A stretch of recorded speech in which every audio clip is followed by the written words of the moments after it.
അച്ഛാ അച്ഛാ, എന്താ വിഷമിക്കുന്നത്? ആരാ ഫോണിൽ?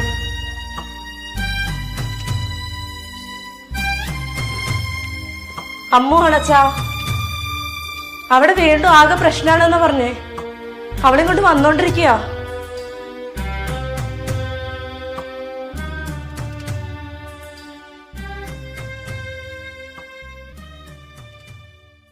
ഏതു നേരത്താണോ ഈ ബന്ധം നടത്താൻ തോന്നിയത്? സർക്കാർ ഉദ്യോഗസ്ഥരൻ തപ്പി നടന്നതാ. ഇപ്പം കണ്ടില്ലേ, കൈക്കൂലിക്കേസ് ജോലിയും കളഞ്ഞ് ഭാര്യയും തല്ലി ഇപ്പൊ അവൻ നമ്മളെ പിഴിഞ്ഞാ ജീവിക്കുന്നെ.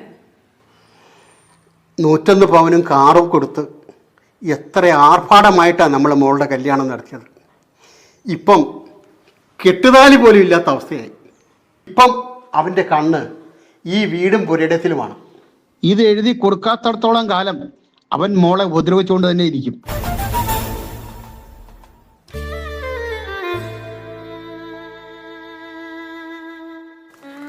ഈ വീട് സ്ഥലവും നമുക്ക് ചേച്ചിക്ക് കൊടുക്കാച്ചാ. എന്നിട്ട് നമുക്ക് വല്ല വാടക വീട്ടിലേക്ക് പോവാം.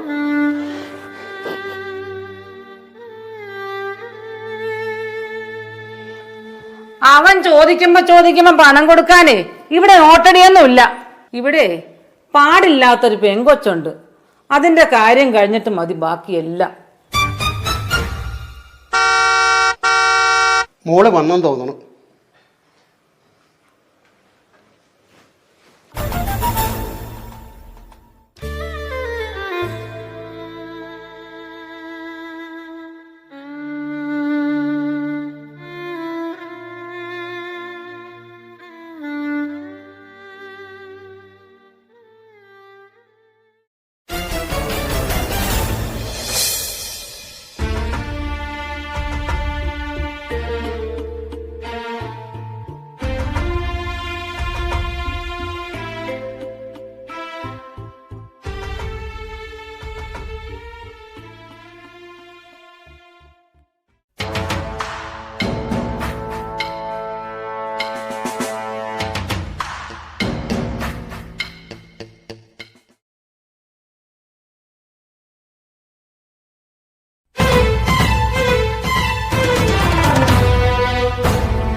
അച്ഛാ, എന്താ മോളെ, എന്തുണ്ടായി?